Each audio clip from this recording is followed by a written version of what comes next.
Okay, for the recording, welcome back. We are ACI Course 1, Class 8 already.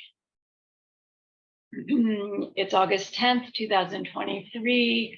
Let's gather our minds here as we usually do. Please bring your attention to your breath until you hear from me again.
I'll bring to mind that being. For you is a manifestation of ultimate love, ultimate compassion, ultimate wisdom.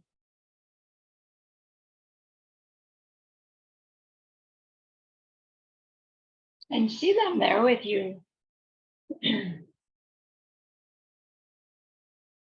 gazing at you with their unconditional love for you, smiling at you with their holy great compassion.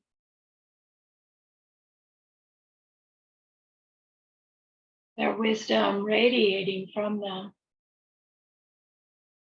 That beautiful golden glow encompassing you in its light.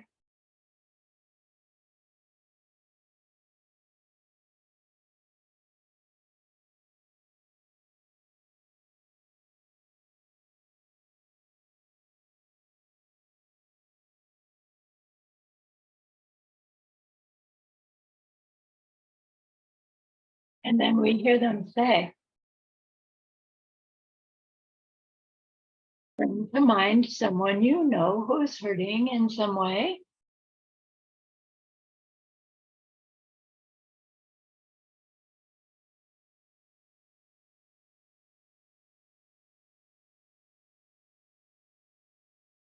Think about how much you would like to be able to help them.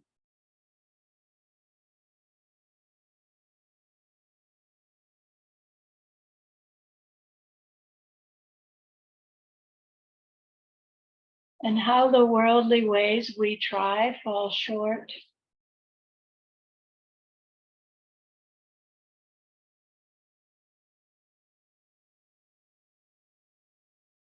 Wouldn't it be wonderful if there was some way through which we could help them stop their distress forever?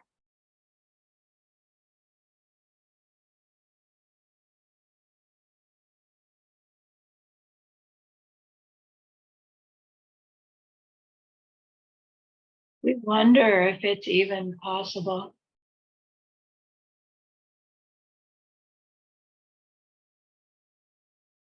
We hope that it is.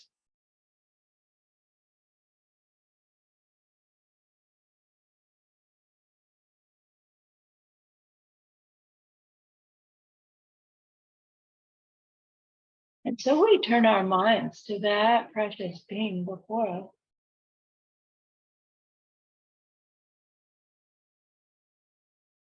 we know that they know how it is true that we can help others in this deep and ultimate way.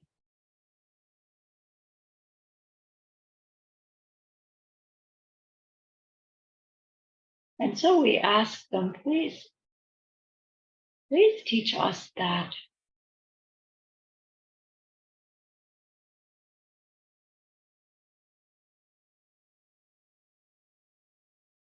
And they are so happy that we've asked. Of course, they agree. Our gratitude arises. We want to offer them something exquisite.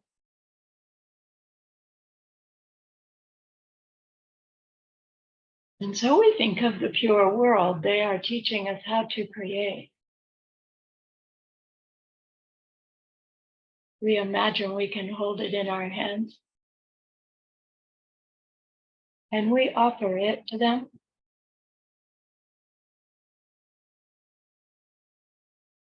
Following it with our promise to practice what they teach us, using our refuge prayer. Here is the great earth, filled with fragrant incense and covered with a blanket of flowers. The great mountain, or land, wearing the jewel of the sun and the moon. In my mind, I make them the paradise of a Buddha and offer it all to you. By this deed, may every living being experience the pure world. Idam Guru Ratna Mandala Kam Nirya Tayami.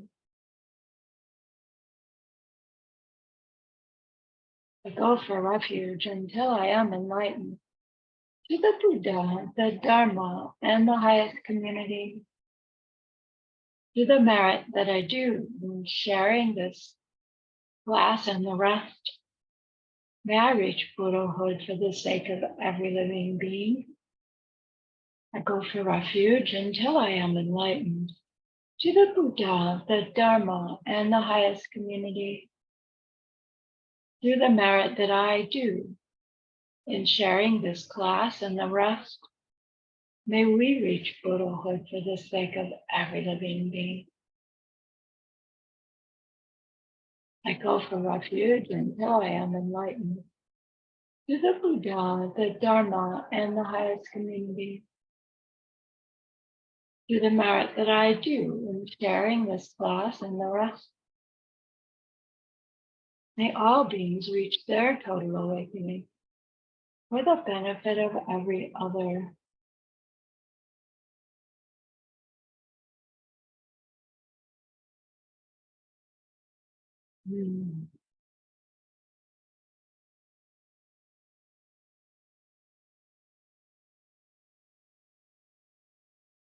Oh, okay.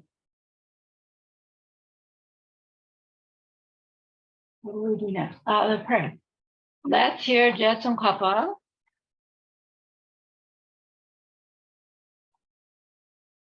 Again, describe our three principal paths.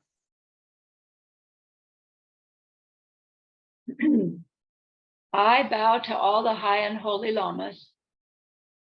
As far as I am able, I will explain the essence of all high teachings of the victors, the path that all their holy sons commend, the entry point for the fortunate seeking freedom.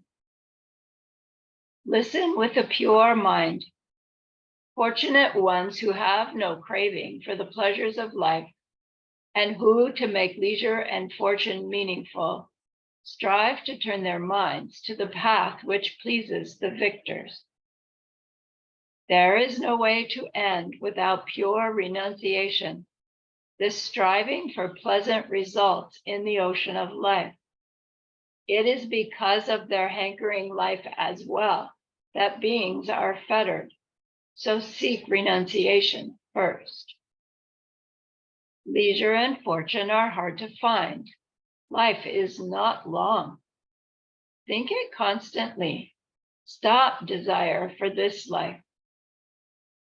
Think over and over how deeds and their fruits never fail, and the cycle is suffering. Stop desire for the future.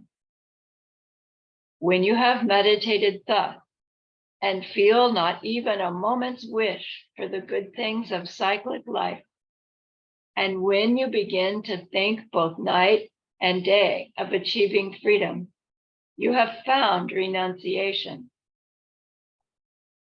Renunciation, though, can never bring the total bliss of matchless Buddhahood unless it is bound by the purest wish. And so the wise seek the high wish for enlightenment. They are swept along on 4 fierce river currents, chained up tight in past deeds hard to undo, stuffed in a steel cage of grasping self, smothered in the pitch black ignorance. In a limitless round they are born, and in their births are tortured by 3 sufferings without a break. Think how your mothers feel. Think of what's happening to them. Try to develop this highest wish. You may master renunciation and the wish, but unless you have the wisdom perceiving reality, you cannot cut the root of cyclic life. Make efforts in ways then to perceive interdependence.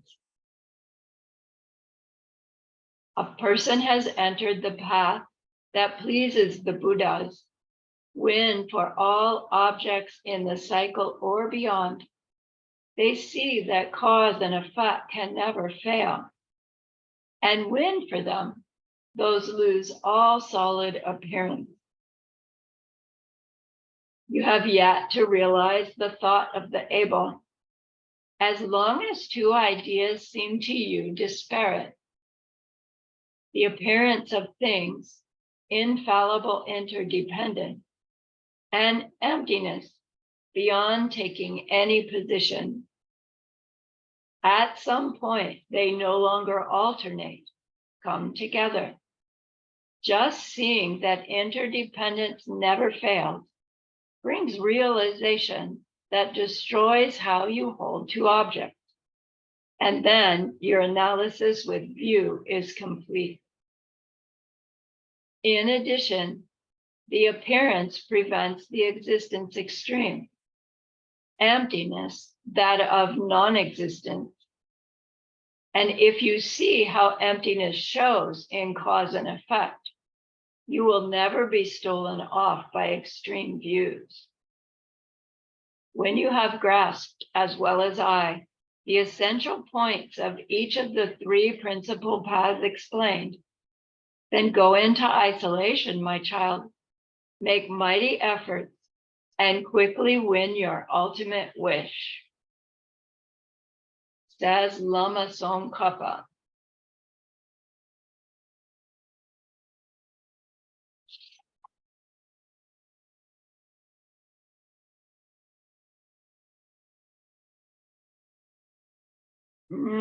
So last class, thanks Tracy. Last class, we learned about the 2 parts of the meaning of the word bodhicitta. What are the 2 literal parts of that word? Tracy, you just showed me your homework. Bodhi is enlightenment and Buddhahood, and Chitta is the mind. Yeah. And so yeah. Bodhicitta means Buddha mind, right? Yeah. The Buddha mind, but not mind in the sense. It's like with the thoughts and the wish to enlighten for everybody, for all beings. Yeah. Right. So if we're not Buddha yet, bodhicitta means I want to become that. And then that wish to become that isn't just for me alone, right? Our wish to become Buddha grows out of our personal renunciation. I want to stop my suffering. Everybody's suffering. Oh my gosh. My own suffering won't stop until I see everybody's suffering stopped. Or maybe helping everybody stop their suffering is the only way to get the causes big enough to really stop my suffering, because their suffering and my suffering have the same source, don't they? So our wish for Buddhahood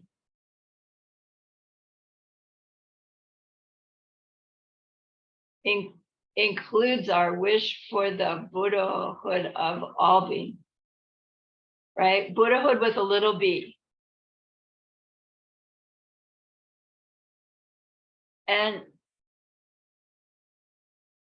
we're growing this understanding that the word bodhicitta holds all that in it.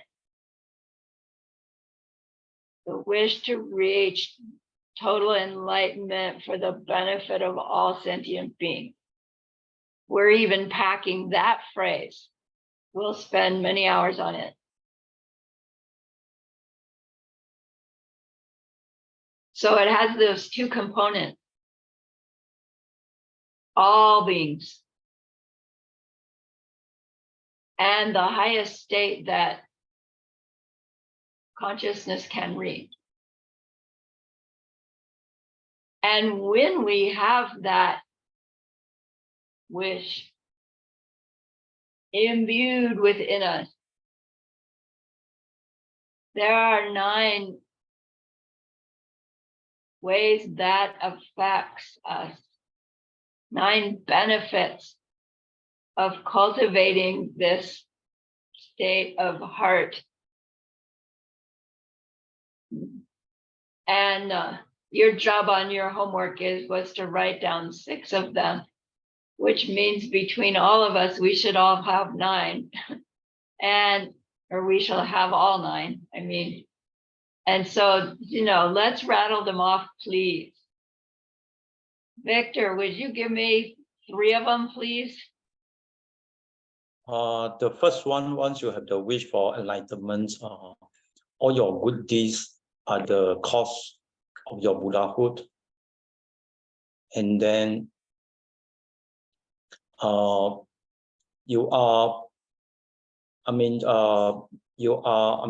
you have this wish, and you'll be bound down by all beings, including gods and humans. Good. And okay, another one in my mind is like a little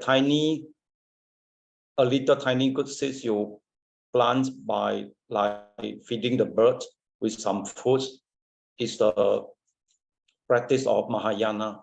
Yeah, good. Okay, who wants to give me 3 more?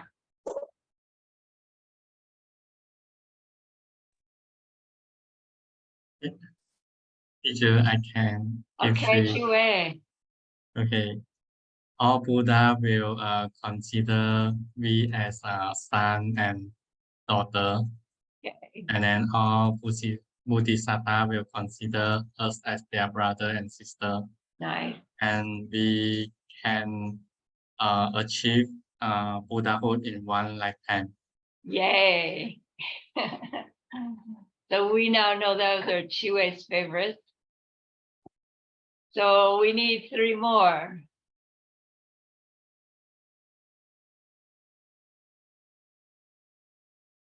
Just look at your notes. That's okay with me.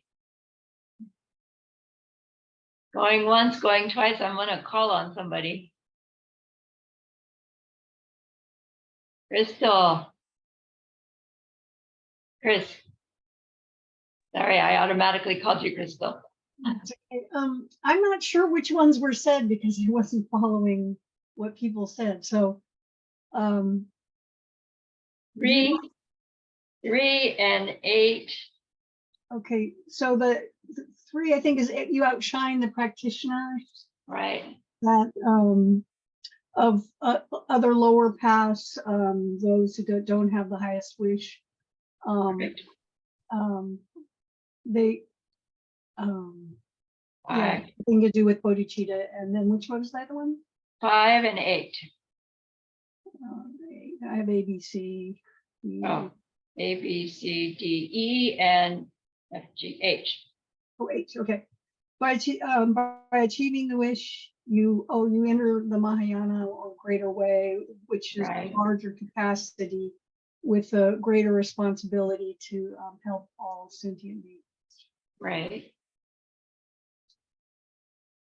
And the tiniest activity becomes the activity of Bodhisattva. Okay. Yay. Well done. Thank you, everybody.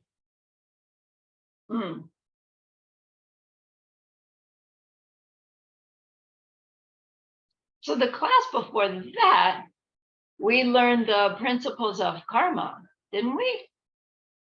So that's fine.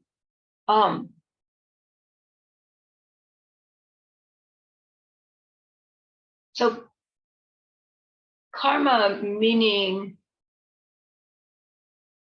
what I see myself do towards others is gonna come back to me. Similarly and bigger and more.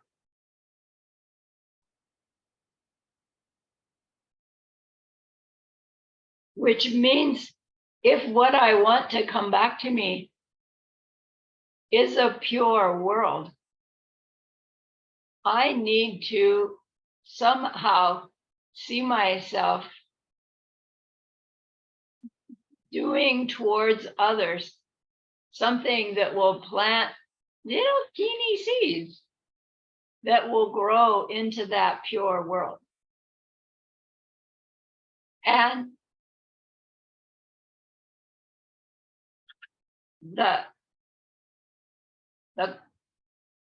those little teeny seeds will need to be some kind of kindness that is directed towards every suffering being, not leaving a single one out. Because if we leave one out, right, we've got one result missing, one piece of our pure world not pure, which means it's not pure yet.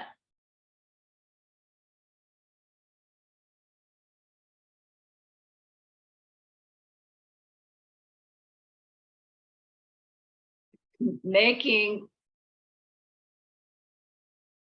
an entire existence free of suffering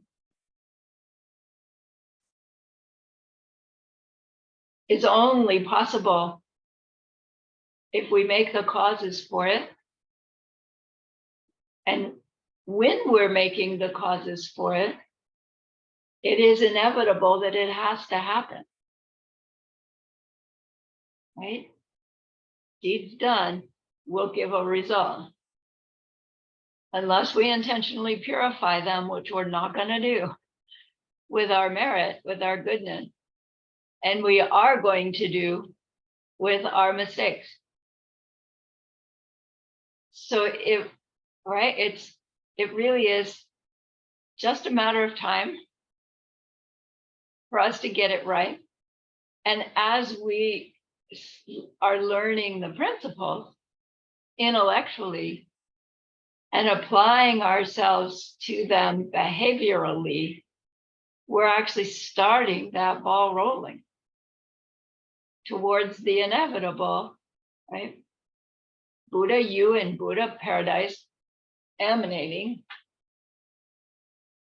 to all the other Buddhas in all of their paradises, and seeing which of those beings don't see themselves that way yet, and helping them. And every being doing that. Like it's beyond our conceptuality, right?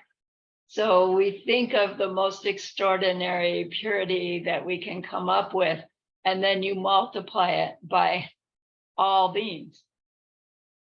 And we're getting close to what it means to create a Buddha paradise for everybody.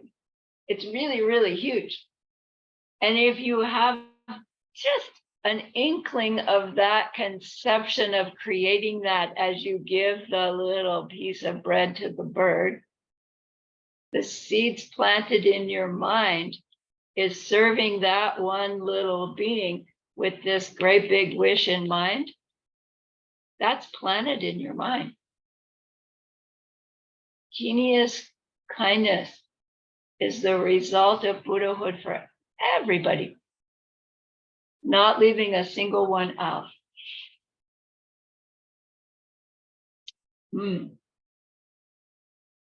So once we get this, I want that, right? And there'll be the I want that days, and there'll be from time to time I want that, you know, where it's really sinking in deeply and we're understanding how it's possible very deeply, and our wish grows stronger and stronger.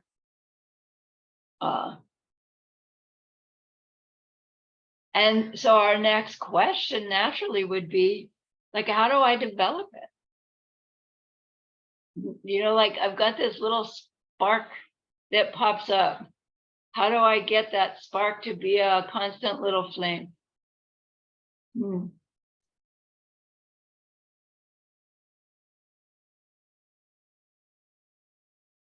Every existing being, not just human. The cockroaches, the mosquitoes, the public enemy number one, whoever that is in this current time frame, your personal public enemy. We all say we don't have one, but I'll bet that we could find one. Your dearest grandbabies, right? Your children, your spouses, your parents, your cousins, your neighbors, your co-workers, your traffic jam causers.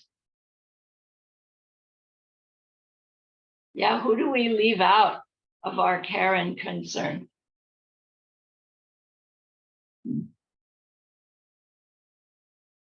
So Buddha taught two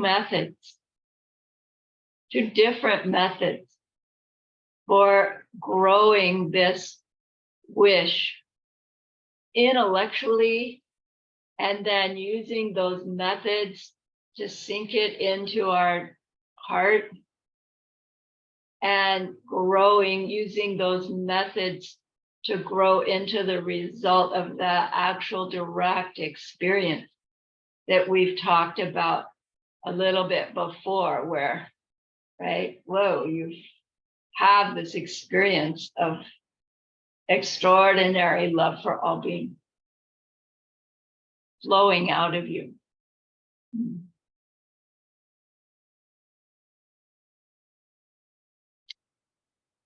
We apparently will not mistake it for anything else. So once we're training in this bodhicitta state of mind, heart, and we get that direct experience, which will only last 20 minutes or so, and then isn't likely to come back for a while, because it was planted by the seeds for recognizing it as this love for all beings, its result will be, becoming imbued with these too high wishes. I want to reach total Buddhahood myself so that I can help everyone reach it for themselves, so that they can help everyone in their world reach it for themselves. Right? All these themselves, but we'll only reach it for like our self by trying to help others reach it for their self. So one of these methods for creating the cause for such a humongous result is called Daksha Nyamje.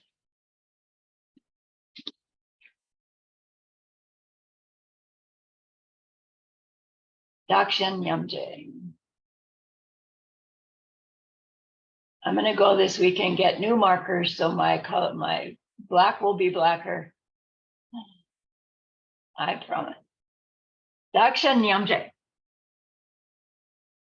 Dak means me, I. Shan means other. Nyamje means to equalize and exchange. So this is a practice called equalizing and exchanging self and other. My personal favorite. It's a long story. And here we're getting introduced to these two practices. We'll get to the other one in a minute. In ACI course 2, in the Lamrim, Geshe Michael's been teaching Lamrim for what, 13, 14 years. And he only just got to the exchanging self and others and 7-step cause and effect method, right? In the last, what, 9 months now? So we see how this system works, this training system works. We get taught the pieces. Like if you did the source of all my good at the beginning, we got the overview, and now we're getting like the next level in the first part of ACI. And then the second part of ACI, we dig in a little bit deeper. And the third part of ACI, we dig in deeper. And then you can go back and do the ACIs all over again by sharing them with someone else. And you go, oh my gosh, right? They go deeper yet. So exchanging self and others, we learn it in ACI course 11, actually. And it has different levels. The main part of it, or the gist of it, is to train ourselves to grow our awareness of our awareness and concern of our impact on the other. Like it's a practice of at first just imagining that we could be aware of how they're reacting to us. And it's a bodhicitta growing practice, because what we're trying to grow is our concern that how we are impacting them is being pleasant and beneficial. Not just pleasant, but pleasant and beneficial, given what we know about seeds that we and they are planting. So we're expanding our sense of concern for our impact on others. We already do that to some extent. with people we love, right? With people we're somehow responsible to work with. We care about our impact on others, but mostly we care about our impact on others because of what they'll think of us.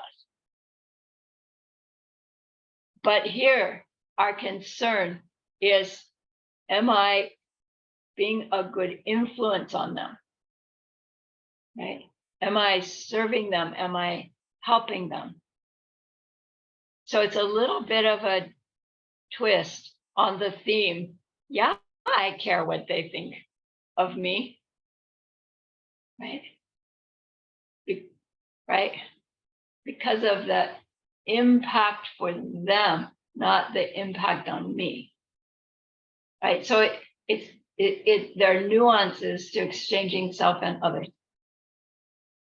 With exchanging self and others is the equalizing part, which means we first need to care about them equally to care enough to try to do this exchanging self and others, right?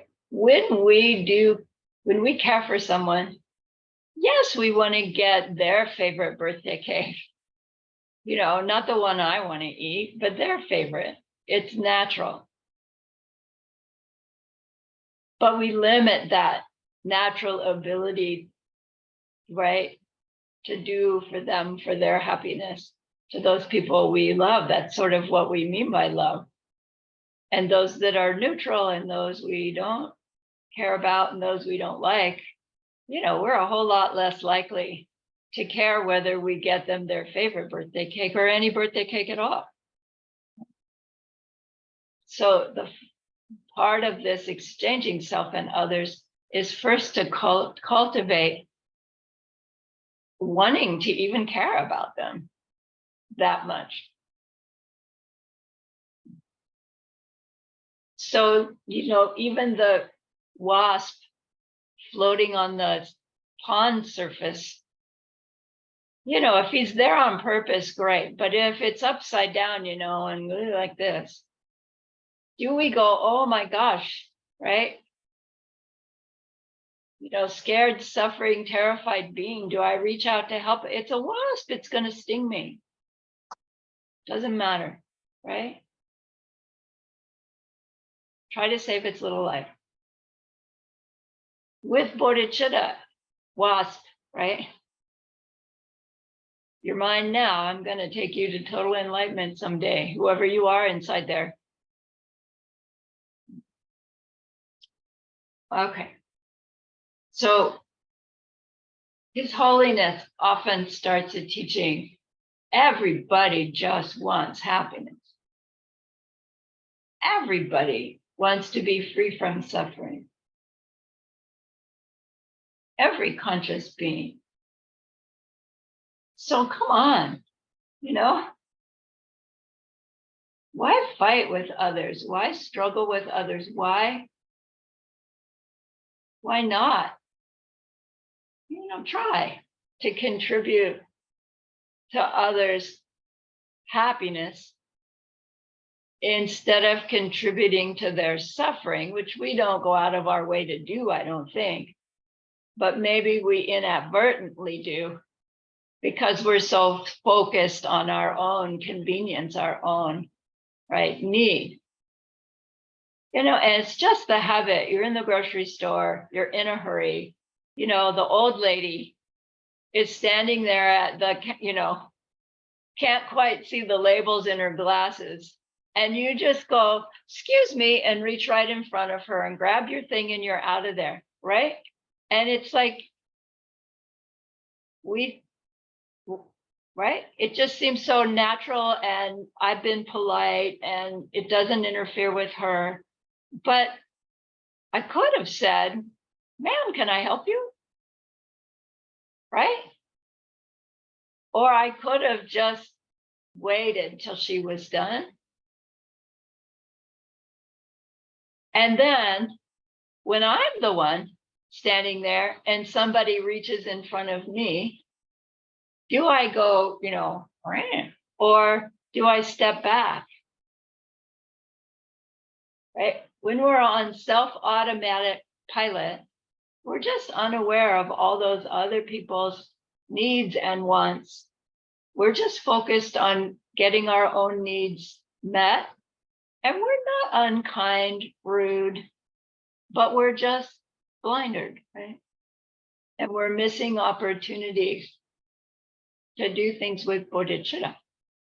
Those same grocery store things, okay? So Daksha Nyamje is growing this sense of concern. Our own concern, we know how strong it is to include all those others. It first requires that we care about them enough to do so.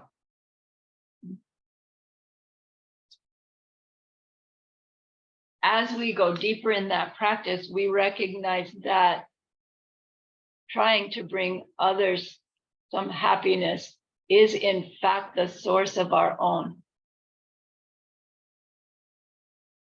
rather than trying to get my own happiness being the source of my happiness, which it's not. So as we catch on to that, it's like this exchanging self and others isn't a practice we have to force ourselves on. It's something, it's an attitude we want to do. We like want it to radiate out from us so that as we see ourselves moving amongst others, it's a pleasant experience for others because we want happiness for everyone, and that's the source of my own. Not necessarily in the moment, right? Because we plant seeds and they grow into their result. So we really actually don't want them to ripen right away, because then they'll just be little ripening. We want them to go in and grow bigger, and then they come back as like miracles even. Okay.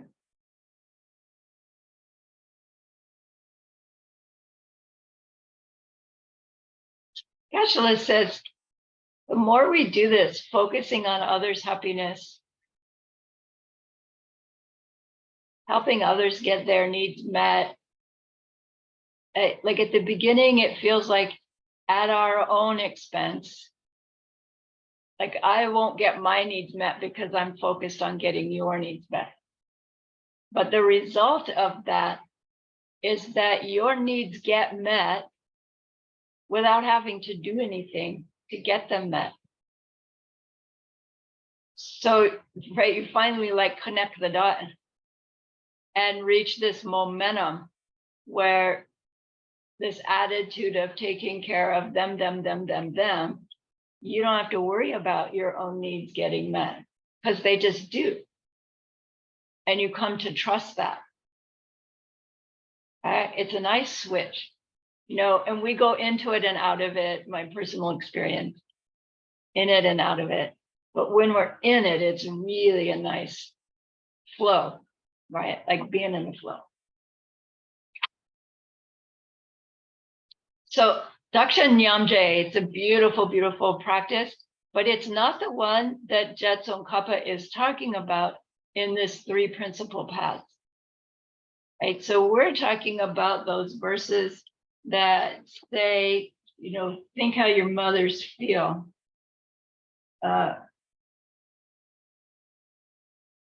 In the limitless round, they are born in their births, tortured by 3 sufferings without a break. Think how your mothers feel. Think of what's happening to them. Try to develop this highest wish. So he's speaking to the second method of developing our bodhicitta that Lord Buddha taught. That's called the 7-step cause and effect personal advices method.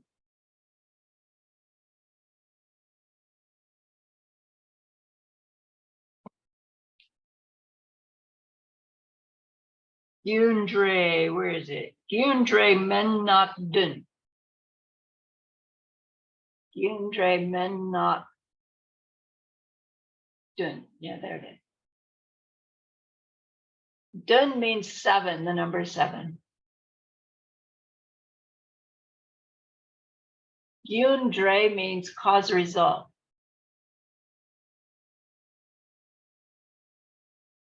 Mennak means personal advices. So the 7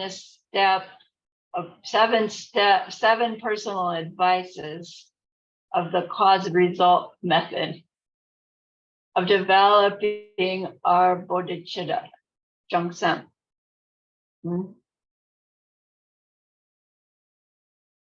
You know, our Gelugpa path, it has all these lists and definitions. We're called the Nipan. And they so frequently say, you know, there's the list of these 6, but then there's 7 of them. Or, you know, this is 4, but you really only see 3. I just find it so amusing for some reason.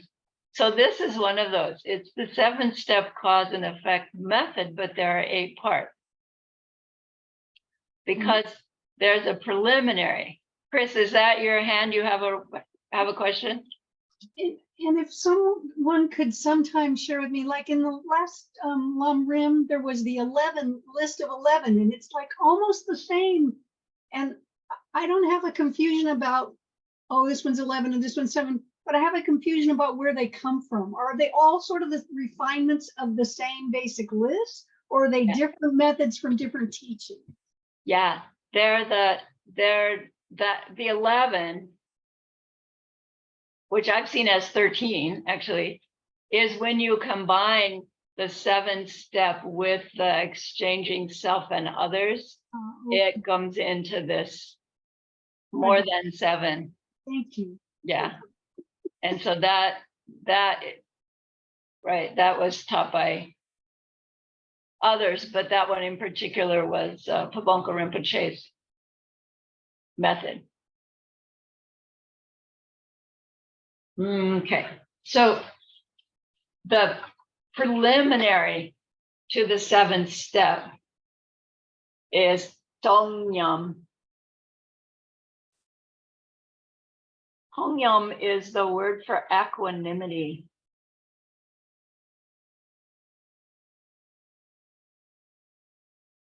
Equanimity sounds like getting this state of mind. Well, it does mean getting this state of mind that's equal towards all. But in English, it seems to have that connotation of equally neutral towards all, like robot equanimity, right? Just don't really care. And it does not mean that. Right? Equanimity does not mean neutral. It means to regard every sentient being or every experience or whatever we're equanimitying about. Here it's other beings. To regard them as equally important, equally deserving of happiness, equally deserving of being free of suffering as I am. Right? So we naturally believe that our own person deserves happiness and deserves to be free from suffering. Right? Until we create those causes, it isn't really true, right? But our concern for number 1 is what it is to be a conscious being, a self-aware conscious being. And it gets us in trouble because we think that I get my wants and needs met by going out and getting them and getting them to me. But that's not how it works. So it failed. And so our very efforts to take care of our needs and wishes, we're doing the wrong thing to get them met. And as a result, we core, right? Circle the circle.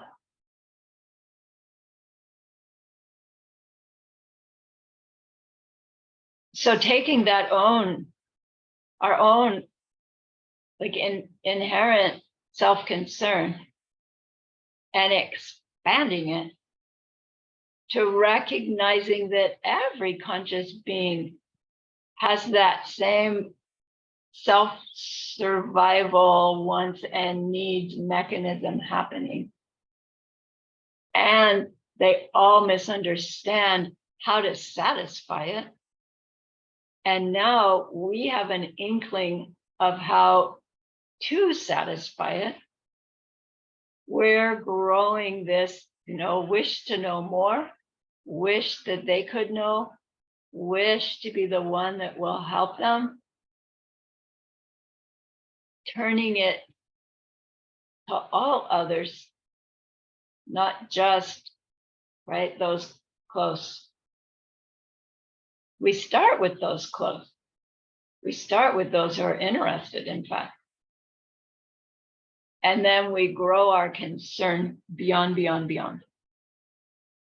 So when we practice this, we come up against our own biases that we really weren't paying attention to before. There are those we like, there are those we don't like, and there are those we are neutral to, because it's all karmically driven. And in every group, right, there'll be those categories of beings, and we're in one of those categories for others. So this first step is to grow this equal concern for others, equal to our own concern and equal amongst them, so that we're wanting their happiness, whether we like them or not. It doesn't mean we have to like everybody, but our concern for them can be the same, whether we like them or not. Do you see the difference? So again, His Holiness says, come on. Every conscious being just wants happiness. We're all the same in that way. What they mean by happiness is different. How they get happiness is different. But we can understand that want for happiness and the want to avoid suffering. So, let's just try to help them get a little healthy, moral, temporary pleasure, done with this state of mind of, and someday I'll help you reach your total freedom forever.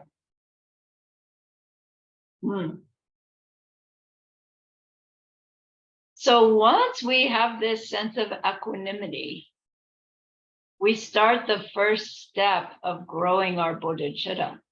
You would think that would do it, but it's just the platform from this next step. So let me give you all 7 steps. Most of you know them already, but let's do them again. Can you get it? Sorry for the blue. Marche.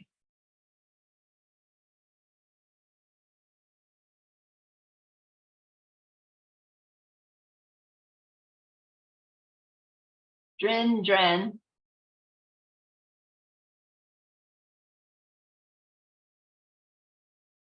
Dren so.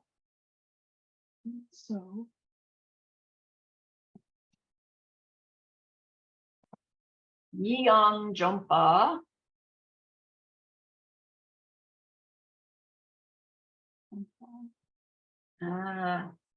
Ningje Jempo,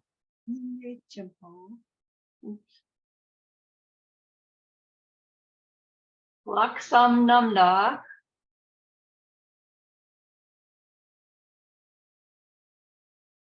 and finally Jungsem.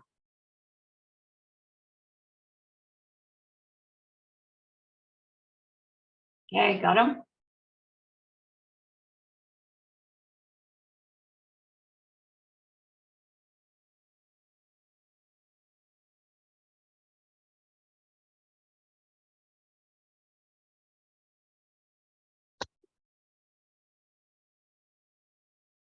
Marshe means step number 1 in growing our wish for our Buddhahood is to train ourselves to recognize every other being as someone who has been our mother in some past life. And it's a long story. We're just in a beginning class. But Marshe means to recognize my mother. Recognize them as my mother. And, you know, our human minds go, I only had one mother. You know, mine died many years ago. You can't be my mother. But we did that thing about thinking about our mind stream going back to show ourselves that there had to have been a life before this one. And it had a mother, a father. Probably, likely. And then go into that life and go back. It had a life before that. And a life before that, and a life before that. And human and animal, that's about all we really can confirm. They all have mothers, don't they? Mothers and fathers. And not always, but mostly, it's the mother's body that carries the new me for some period of time. What is it? Elephants, it's like over a year. Wow. And then the birth process is dangerous and painful for most. And then she's your slave, you know, to keep you alive for, you know, I don't know, how long is it, moms? And you know, maybe you don't feel like a slave. I don't know, I don't have kids. But where they necessarily depend on you. We necessarily depended on mom and dad, mom more so. And for this life. And that was true when we were the, I don't know, the chicken baby, the whatever we were before. And each one of those conscious beings who was our mom then, their mind stream has gone on. They have another life. Right? So given infinite time, and we've had infinite lifetimes, and so have all the others, isn't it inevitable that in one time or other, every being that we come across is our mother from before? Now, it's also true we were their mother from before. Right? That's a different practice. It's also true we were their child from before, and they were our child from before. That's a different practice. This one is mother, and there's a reason for it. So the realization at this stage, we know we've achieved it, says Geshe Michael. You know, when we're talking to somebody or meeting somebody, or, you know, even the mosquito land, and we go, hi, Mom. Like, what can I do for you? Because that's the next step, is recognizing her kindness. And the next step is wanting to repay it. So it starts with just caring enough about their happiness to try to think, oh, Mom. Not meaning this mom in a mosquito body, meaning that consciousness that I'm seeing as mosquito body, you know, at some point was my mother in whatever lifetime I was for that. And then it starts this domino effect that's gonna land us in, oh, I want your total happiness. I have to reach Buddhahood to bring you there. So let's take a break at Marche.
Are we back?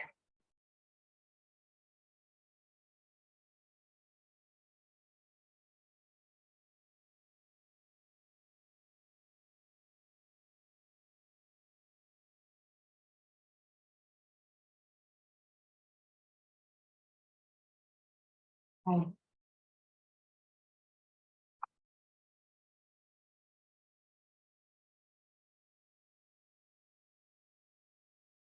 Okay.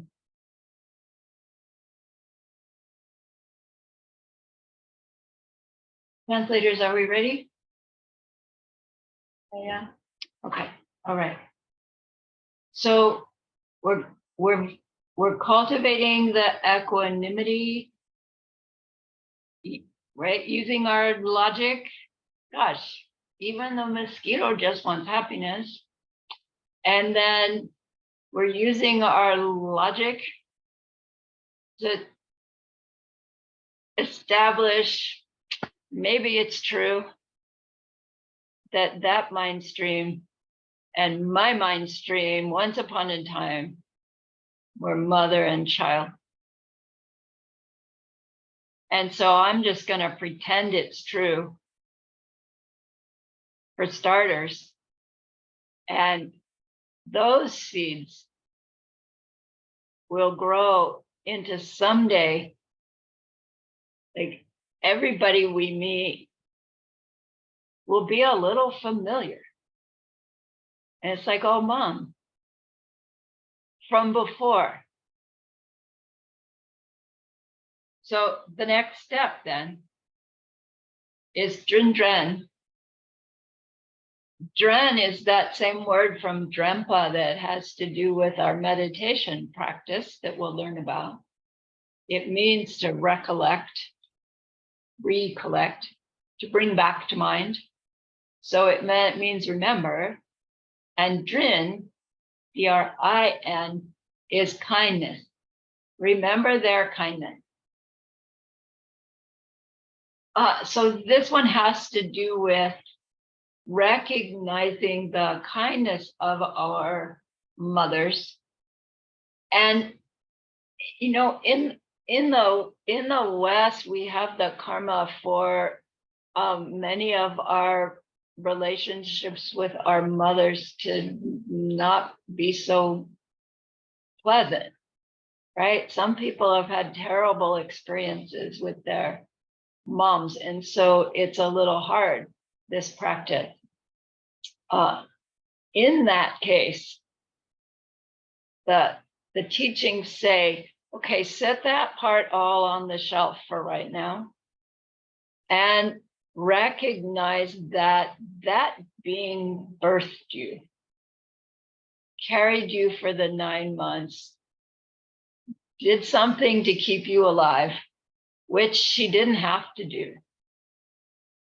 And just that much, right, is such a precious thing. Because we have this human life. We're talking about this one, this mother. And we've used this human life to get into the Dharma.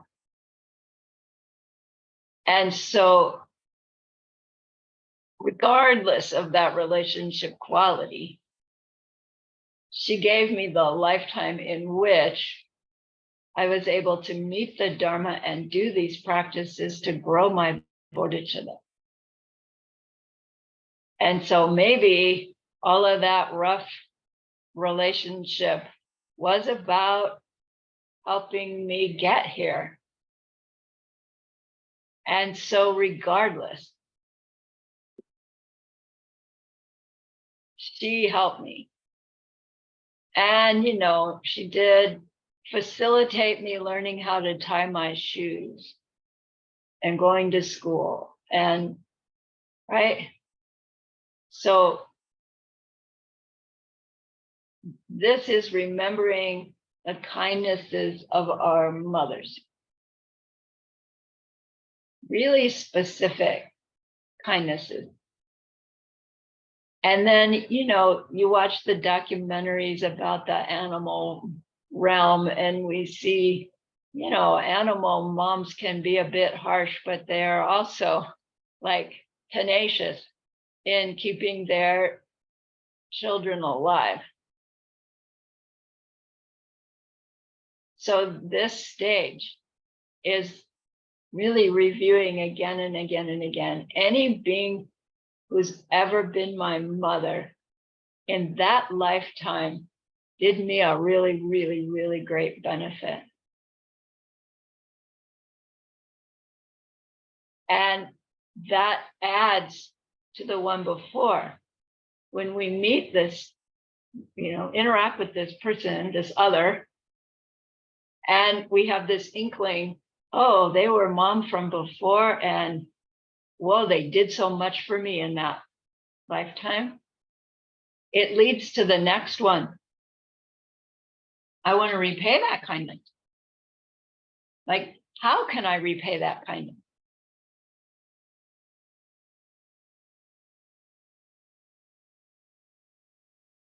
I really did have this sort of natural sense that I wanted to repay the kindness of my parents. I was blessed with great parents, and they even had become David's and my best friends. And I was 32 when they died. They died in an accident. And I was looking forward to taking care of them as they got older. I wanted to do it. And we would tease about it because they'd say, no, we're not going to come live with you, but we'll move into the nursing home around the street and we'll nag you every time you drive by and don't stop in, right? And I was looking forward to that. And I didn't get to do it. And it's, I realize now I had the seeds for this practice. They hadn't ripened yet, but I had the seeds. And so, I'm just blessed to have had that kind of good relationship that I wanted to repay them. These 3 steps. Oh, mom. Oh, wow, what you went through for me. Oh, I want to repay you. Are we gonna smack the mosquito if we want to repay her kindness? I don't think so, right? It's still our impulse, but maybe we'll go, oh, wait, maybe we're not brave enough yet to go, well, enjoy your lunch, mom. But maybe we'll just gently, right? Please don't eat me, this lifetime mother. Until our care and concern for her looking like that is just as much as it would be if she was in like human flesh right now, wanting to repay the kindness. So these 3, right, they're gonna be like these dominoes until they're sort of all rolled into one. And when they get all rolled into one, they lead to step number 4. It's called Yeong Jumpa. It's so fun to say, Yeong Jumpa. Yeong means lovely or pretty. Yeong Jumpa means pretty love, lovely love. It's a funny little term. It's love that is obsessed with giving someone something that will make them happy. Conventional happiness and ultimate happiness. So again, if you're parents, right, and you have your little toddler who's in a good mood, and exactly what would give them, some really great happiness, although temporary. And so, you get it. You make them the little ice cream cone. And that sense of, enjoying that you're making it, enjoying watching them, smeared all over their face and all over the wall, how much fun they're having, how much they're enjoying it. right? You know the feeling. That's this young jumper. It feels good for us to see them have that little bit of worldly pleasure. Imagine that we have that feeling towards any being that we're interacting with. Okay, that enjoyment and wish and love and wanting them to enjoy the whatever we're doing with them, for them, like the toddler and the ice cream cone. Young jumper.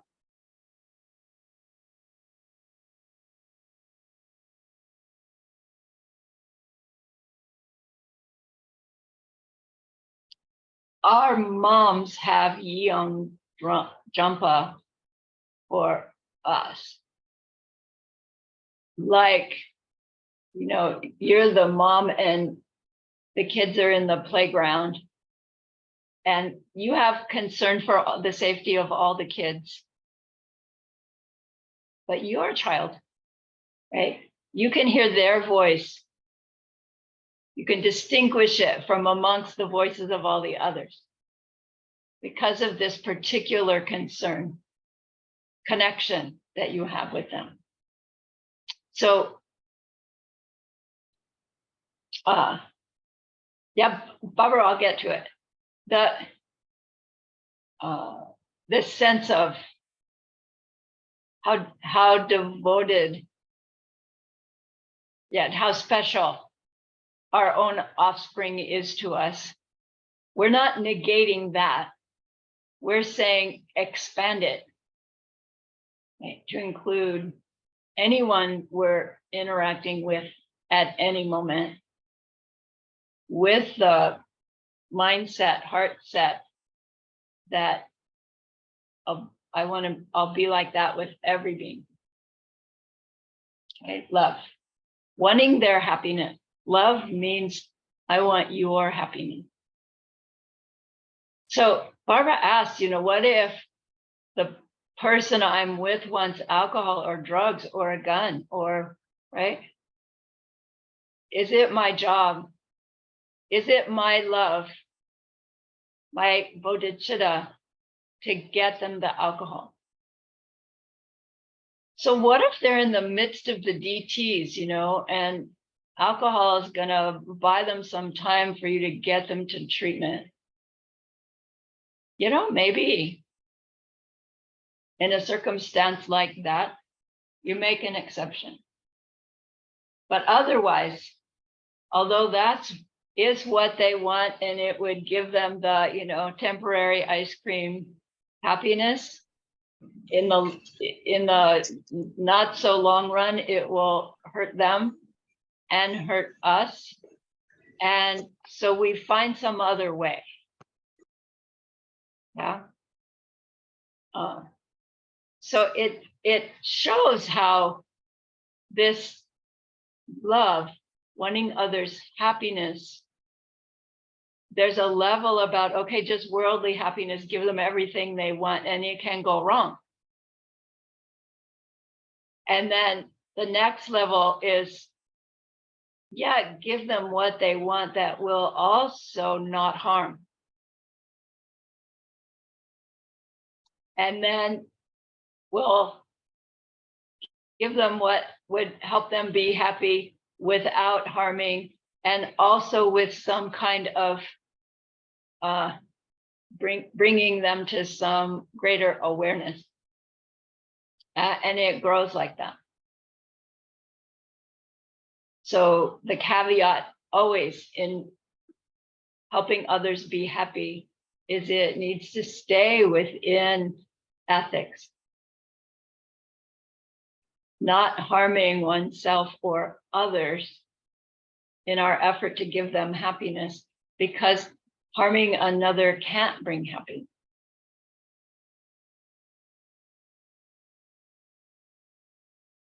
All right.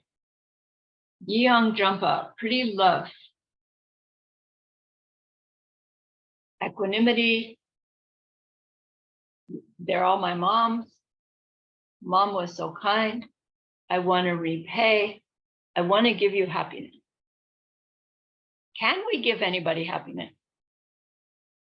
Technically not. Can we try? Yes. Whether they're going to get happy from what we do,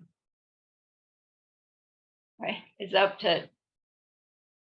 technically up to our past responses to when others wanted to make us happy. So if someone is in terrible, terrible suffering, right? If that child, your toddler, has 104-degree fever, they feel so terrible. Are you going to get them the ice cream cone? No, it's not going to help them feel better. They'll probably throw it at you. You know that you need to relieve them of their fever, right? And whatever's causing the fever before we can be back to that space where you can give them something that they might have some happiness from. So our love that wants to give them happiness sees that, in fact, first, we need to help relieve their suffering. And so the fifth step is Ningje Chenpo. Ningje means compassion. Literally, the words are the Lord of hearts, the Lord of our heart, H-E-A-R-T. The Lord of our heart is compassion. It's interesting. They don't say the Lord of our heart is love. They say it's compassion. So compassion means I'm aware of some suffering, some distress, some unhappiness, and it is unacceptable, right? I care. I wish I could stop it. Mostly, we've trained ourselves to look the other way when we see others suffering. Probably because we feel so limited in our ability to help in any way. And so it's just like, can't look. And we get it's sort of cold towards it.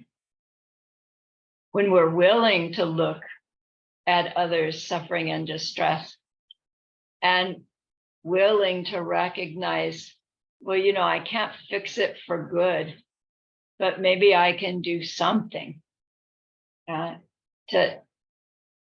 stop that distress a little bit. Maybe it's even just smiling at somebody who looks like they're miserable. And that's the best I can do. I'll try. It's an acting on our compassion, allowing that compassion to influence our choice of behavior. And then that allows us the willingness to actually, be even more aware of the suffering that's going on, obvious suffering of change, even pervasive suffering. And as our understanding of worldview and karma, it becomes more and more clear to us that all that suffering is really a big mistake. It isn't necessary. It's true. It's valid. It's terrible. And it's a mistake.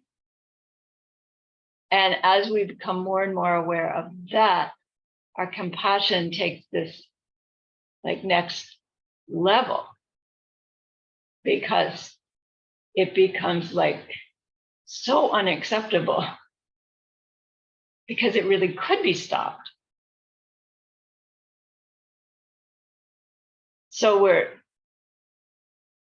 wanting to repay, we're loving them, meaning I want your happiness, but I see your suffering. obvious suffering and the suffering of not understanding where happiness really comes from. And I wish I could just reach in and pull it out of you. You know, I wish I could fix your broken leg. I wish I could pay your bills. I wish, right? I can't. But I want to try. So our compassion is wanting to stop whatever amount of suffering we can actually try to help them stop. Our love is giving happiness. It's two different steps in this growing our bodhicitta. Then, when we've got these, so they'll be toggling. We built the first three. Now we're toggling between compassion, love, compassion, love, compassion, love. They kind of come together too. It comes to this 6-step laksam namdak. Laksam namdak means namdak is totally pure. Laksam is this extraordinary state of mind. So the extraordinary state of mind that's totally pure. It's how they translate personal responsibility. Isn't that curious? Totally pure, extraordinary state of mind. It's this recognizing, oh my gosh, my own behavior creates every circumstance of all of existence. It's too big, isn't it? At first, we start with just baby steps, personal responsibility. As our understanding and wisdom and goodness grows, we recognize, oh my gosh, it's true, right? And that's where my power lies, right? I create with every interaction.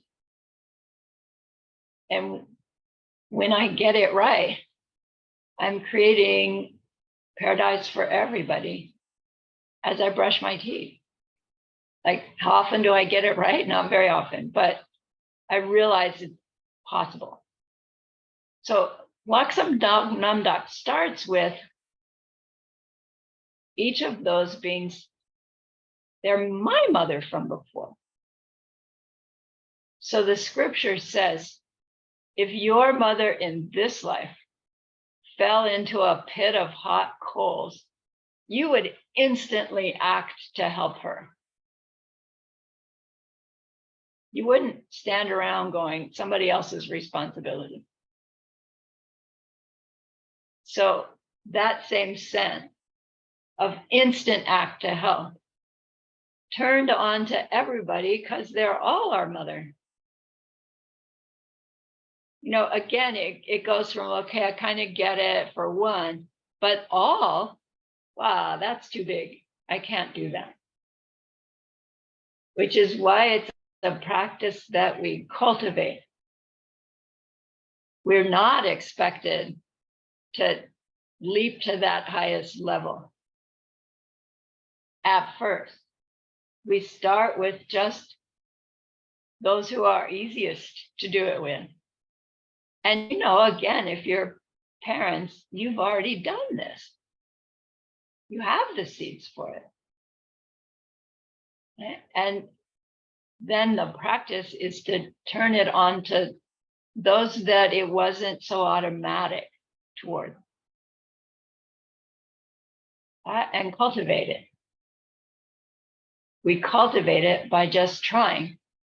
Even trying and failing, the trying plants the seed. The failing was results from before.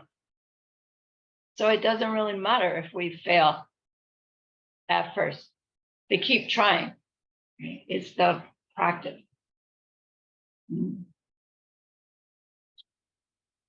So my responsibility, that being was my mom. I want to repay her. I can't count on anybody else. I'll do it myself, said the little red hen. Okay, and then share the results with everybody.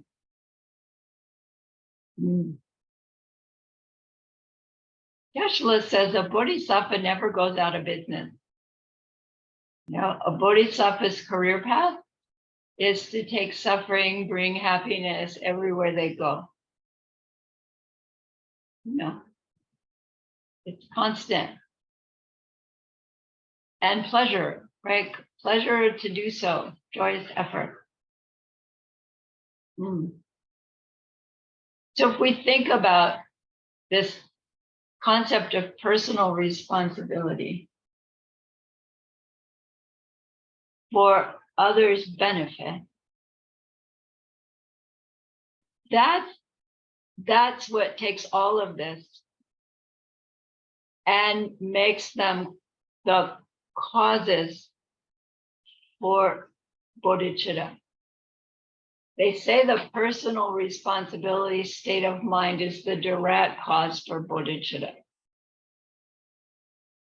Right, so this whole string of this 7th step, we're at the 6th one, is that those other ones are building us up to this sense of personal responsibility, reaching the point where it really does include all.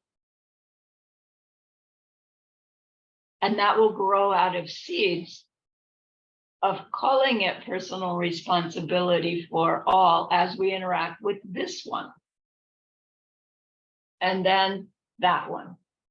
And then that one. Right? So it doesn't mean we suddenly need to, I don't know, ditch life and sign up for the Peace Corps. I've been seeing ads for the Peace Corps come up, and it's like, where is that coming from? I always wanted to do that, and I never did. I'm kind of thinking maybe I will. But, it doesn't mean making this big whopping change in your life to different circumstances. It means these circumstances that we have will train ourselves to use in this different way, in this higher way. Right? And that is the practice, and that is the growing the personal responsibility. So we first get the introduction, we understand Laksam Namdak, and as we work with it, our understanding will go deeper and deeper. And as we dig into it, we come up against the very natural wall that says, I can't do it, right? I'm not big enough. I don't know what they really need. I know they want alcohol. I know there's a deeper reason for why they want alcohol, but the alcohol isn't the solution. But I don't really know what it is that I could give them that would make them never want alcohol again. But wouldn't it be wonderful if we could know that? Right? And then, right, we just set about to help them find it, get it, realize it themselves. And then they're on their way. So the Laksam Namdak does take us to this sense of, as me, I can't do it. I desperately want to do it. And so I have to reach my omniscience. I have to reach that state where I know directly how to help each one. Yeah. And that, Zhongzhen, right? I have to reach my total Buddhahood so that I can help those others in that deep and ultimate way. So this 7-step method, it really does land us in this, oh, I've got to reach Buddhahood, which means we need to understand what we mean by Buddhahood. And that's coming next course, ACI 2. It's the omniscient that is so special, because then that we know what they need and how to bring them to it, right? A Buddha knows what we need to take up and what we need to give up in order for us to stop our own suffering. So the state of mind we're talking about is this state of mind that would know directly what any being that we are with needs to take up and to give up. And then our emanation being becomes that for them, which is a cool thing to imagine. So the bodhicitta experience, heart-opening experience, comes from cultivating these 7 steps and growing this sense.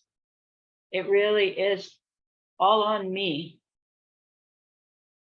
to change my seeds, to force me to see a world of every being seeing themselves as happy. And I do that through my interaction with all those other beings. And I'm willing to do what I need to do to try to stop suffering and to help beings be happy. And I see that without being omniscient, I can't really know how to do it. I can't really do it until I reach my own Buddhahood. The way I reach my own Buddhahood is trying to help others stop their suffering, gain some happiness, learn the methods of where happiness really comes from. Okay. And as we try to help others in those ways, our seeds grow for our ability to know how to do so more and more directly, which grow into these realizations as results that move us along our path to the end of our own suffering, nirvana, and our own Buddhahood, the state of omniscience. So 7-step cause and effect method.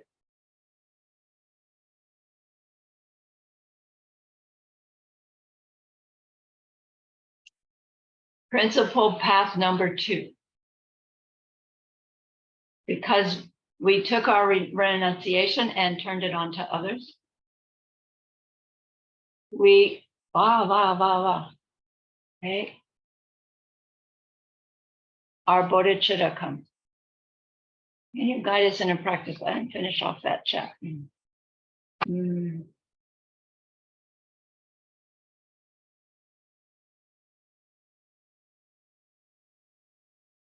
Faster, right? Yeah, memorizing, right. Yeah, okay, great questions.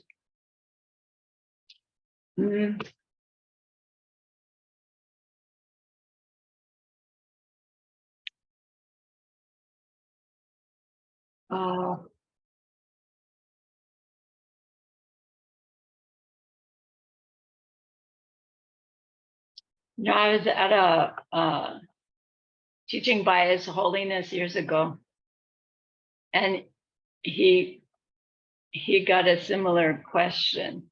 You know, all of this is so beautiful. What's the fastest way? And you know, he said, you people, like, you want McDonald's everything, you know, you want fast everything. Come on, be willing to do the work. But having said that, rejoicing practice, I tell you what, the power of that is maybe dangerous. No, you want a fast method? Rejoice in the realizations that you see others have. Rejoice in every kindness you see someone else do. Rejoice in every Buddha that's ever become Buddha, knowing that it's all coming out of your own seeds.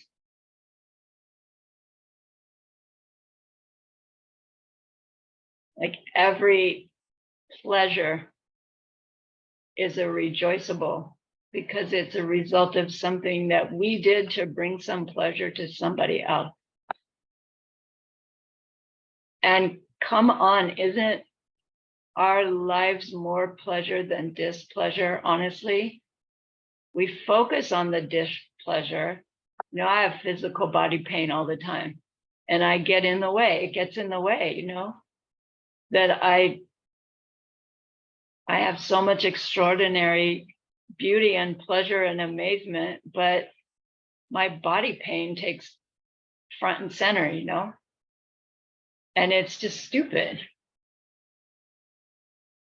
Rejoicing practice. You want a fast method, really learn rejoicing practice. And it's curious because it doesn't come in the ACI. It's like this deep secret rejoicing practice. I think my husband David is doing a keeping our teachers close session. Is that the one? No. It's a Diamond Club session in September on rejoicing practice. Yeah, you might watch for that. You know, while I'm doing advertisements, he's also been asked to give the death meditation module, which there you go. There's a good meditation practice to learn that jumpstarts things. And I don't think he's doing it on the ACI platform, but anybody's welcome. You know, it'll be in English.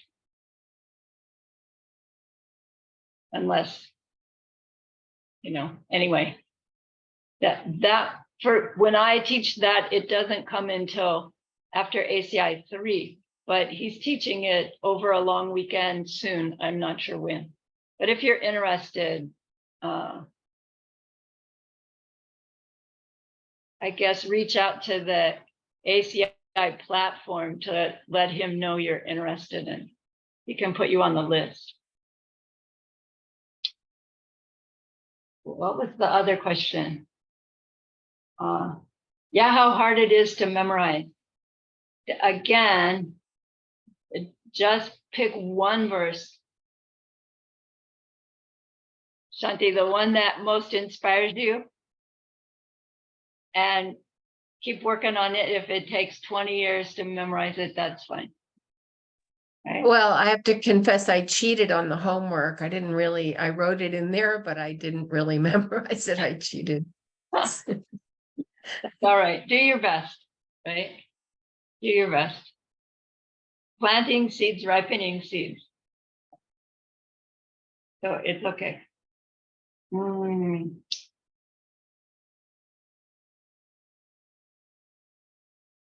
So bodhicitta, I need to be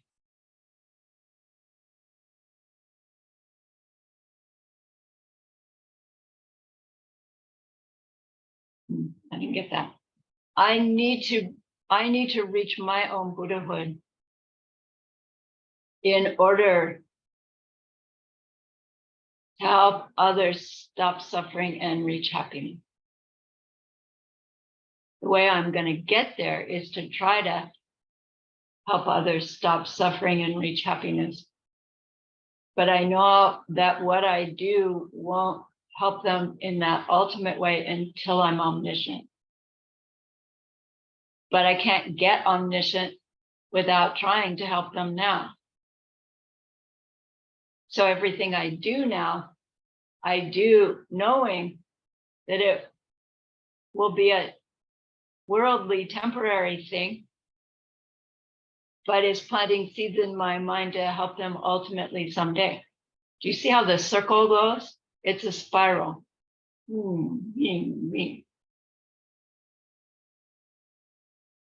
If we just say, oh, yeah, you say I'm trying.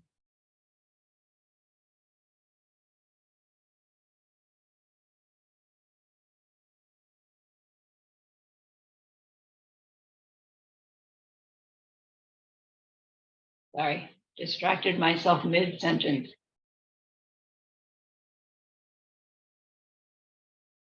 The trying is the success at the practice. Right? To just try.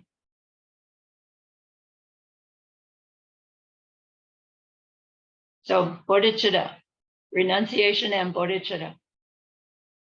The next two classes are on correct worldview. You know, we need 15 classes on correct worldview. We'll do it in 2 and then carry on after that, right? So you have what you need. I'm done a little bit early.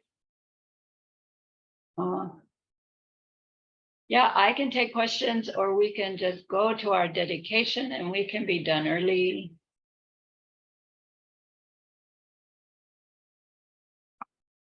Yeah, going once, going twice. Okay. Victor, yes. Yeah, teacher, I have a question. In this 3 principle path, the path number 2 is the wish for enlightenment. But actually it includes, we do it for all living beings. So I mean, it's actually at the beginning when I read that the wish for enlightenment, I mean, I have a question. I mean, do I do it for my own only or for all living beings? So why instead of like putting it in this way, like the wish for enlightenment for all living beings, other than the wish for enlightenment?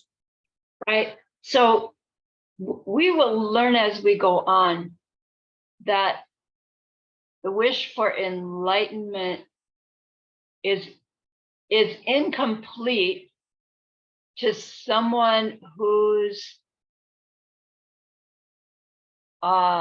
attracted to the Mahayana level.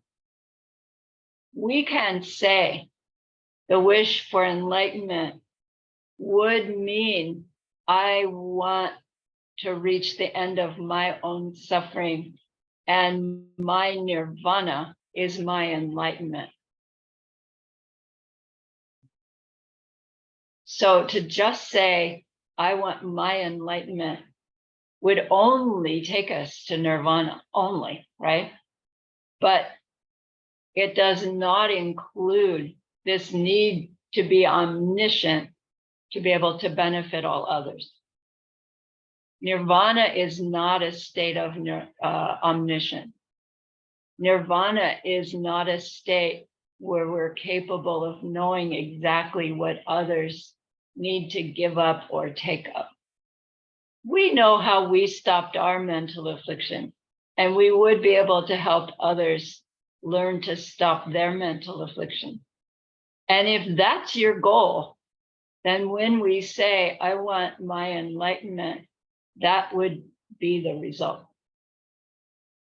So that state of being free of mental afflictions comes along. We do reach that on our path to Buddhahood. But reaching omniscience is a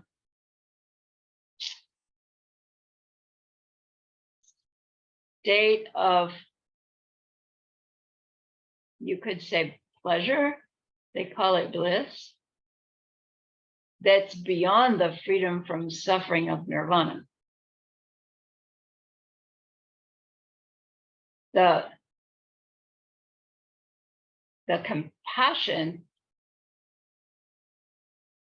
for others' suffering is what pushes us from nirvana to Buddhahood. So if we already understand this difference between nirvana, which is permanent freedom from all suffering, but it's not actually the ultimate evolution, and we don't want to get stalled out at nirvana, we take on this Mahayana capacity, which is to benefit all beings by my own spiritual growth. So that's why bodhicitta includes these two aspects. I do want to reach my ultimate state so that I can bring all beings to that same ultimate happiness. And it takes the so that to reach the my goal, but really the my goal is less important than the bringing all of them to their goal. Do you see? So it is necessary to make the distinction. I want my enlightenment for the benefit of all beings. Makes that just hearing ourselves say that bring us to the result of Buddhahood instead of stopping at nirvana. Now, is that clear? Okay. All right. Thank you. All right. Anything else? 5 more minutes. Teacher, Yes, sir. yeah. May I know what is the difference between taking refuge and renunciation? Okay, good. So there's taking refuge that we do formally, like for the first time, to declare ourselves to ourselves as being on our Buddhist path. I don't know culturally if you go through a ceremony to do that.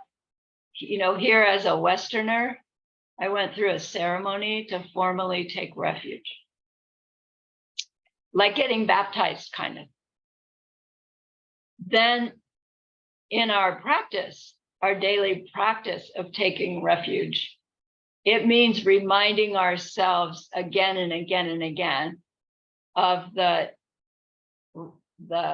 real circumstances of our experiences, which is, right, results of our past behaviors. And so my today's behavior is going to plant the seeds for my future experiences, and I want it to be happy for everybody. So taking refuge means refreshing where our protection lies.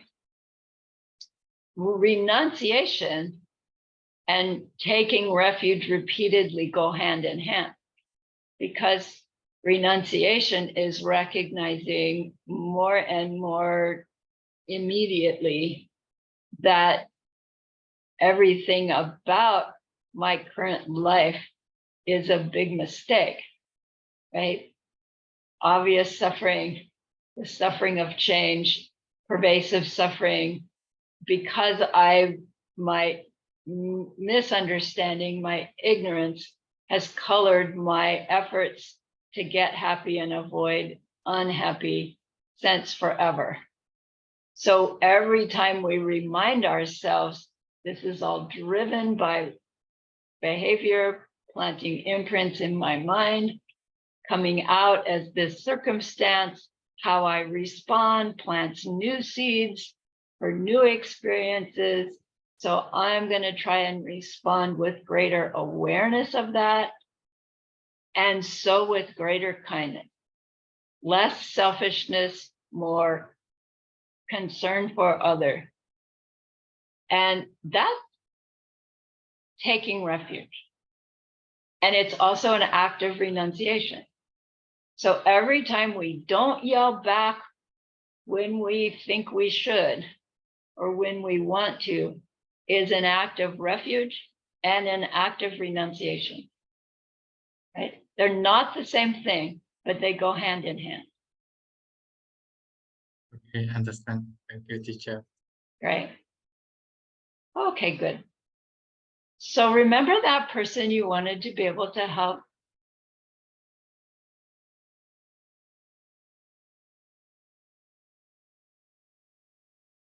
We learn things that we will use to help them in that deep and ultimate way.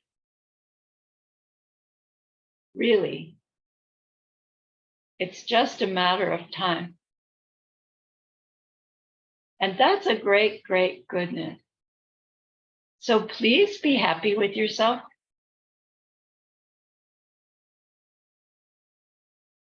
Think of this goodness like the beautiful glowing gemstone that you can hold in your hand.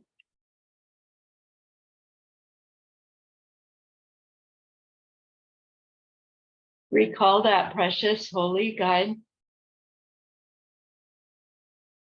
See how happy they are with you.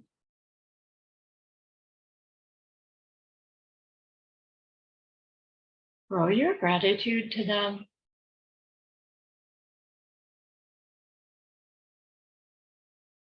Your reliance upon them. Ask them to please stay close, to continue to guide you and inspire you. And then offer them this gemstone of goodness.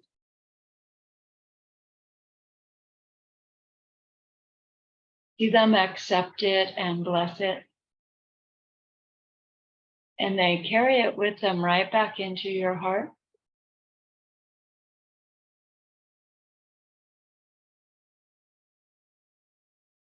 See them there, feel them there. That love, that compassion, that wisdom.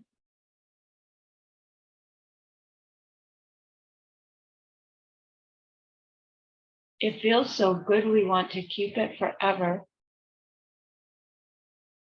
And so we know to share it by the power of the goodness that we've just done. May all beings complete the collection of merit and wisdom, and thus gain the two ultimate bodies that merit and wisdom may. So use those 3 long exhales to share this goodness with that one person.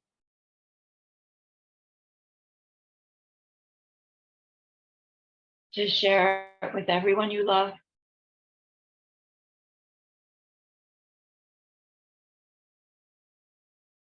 To share it with every existing being. And please use one extra to share it with a friend of Roxana's who's struggling for her life right now.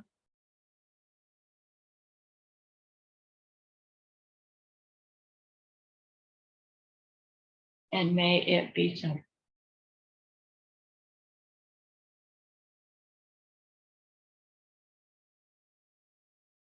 Okay.